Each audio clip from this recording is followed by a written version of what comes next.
কোনো মতে নিজেকে সামলে ধীরে ধীরে পিছনে ঘুরে তাকালাম, কিন্তু কিন্তু কেউ নেই। চপে কামড়ের দাগ স্পষ্ট, ঠোঙাটা পড়ে আছে, বুকের ভেতরটা যেন কেউ মুচড়ে দিল।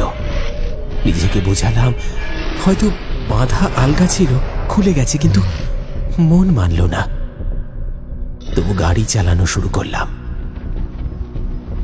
কিছু দূর এগিয়ে গিয়ে একটা গাছতলায় এক বুড়ো লোক বসে আছে দেখলাম। জলে ভিজছে, এক দৃষ্টিতে তাকিয়ে আছে আমার গাড়ির দিকে। গাড়িটা নিজের ইচ্ছেতেই যেন আস্তে আস্তে দাঁড়িয়ে গেল। আমার হাত পা কাঁপছে।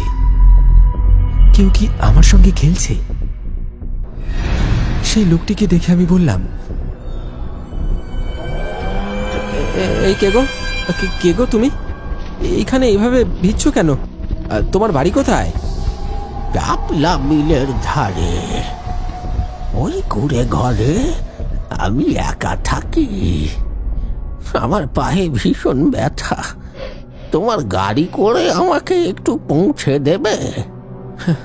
এমনিতে রাত হচ্ছে, তার মধ্যে আবার যত ঝামেলা। এসো, তাড়াতাড়ি গাড়িতে উঠে এসো। বৃদ্ধ লোকটি গাড়িতে উঠে এসে বসে। গাড়ি আবার চলতে শুরু করলো। বৃদ্ধ লোকটি হঠাৎ আমায় বলে উঠল, কি সুন্দর আলুর চপ আর পেঁয়াজের গন্ধ বেরিয়েছে। কি আছে ওই ঠোঙাতে? চপ আর পেঁয়াজি আছে। আমার মেয়ে খেতে চেয়েছে, তাই বাড়ির জন্য নিয়ে যাচ্ছি। কত যুগ হয়ে গেল গরম চপ পেঁয়াজি খাই না। যখন বেঁচে ছিলাম তখন রোজ খেতাম। দাও না গো দুটো চপ, একটু খাই। তুমি তো দেখছি খেতে পেলে শুতে চাও। হবে না, হবে না কোনো চপ। চুপ করে বসো, আর একটু পরেই তোমার ঘর এসে যাবে। বুড়ো মানুষ খেতে চাইছে, দে না রে বাপ। বুড়ো মানুষ তো অত নলা কিসের? হ্যাঁ, বলছি তো হবে না। আমি আমার নিজের মতো এগিয়ে যাচ্ছিলাম। মাঠের একেবারে শেষ প্রান্তে এসে পড়েছি। তখন আবার শুনতে পেলাম কচুর মচুর করে কিছু খাবার শব্দ। প্রথমবারের কথা ভেবে আমি পিছন ফিরে তাকাইনি, কিন্তু না, এখন যেন শব্দটা বেশি হচ্ছে। যেই না পিছু ফিরে তাকিয়েছি, দেখলাম দু হাতে করে ধরে চপ খাচ্ছে ওই বয়স্ক লোকটা।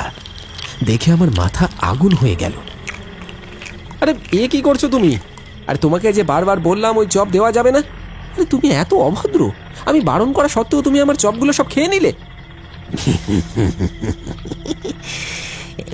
কি করব, খুব মন করছিল যে চপ খেতে, তাই তো আর লোভ সামলাতে পারলুম না। ছি ছি ছি ছি ছি, কই দাও, দাও বলছি আমার চপের প্যাকেটটা। না না না না, দেব না, না দেব না।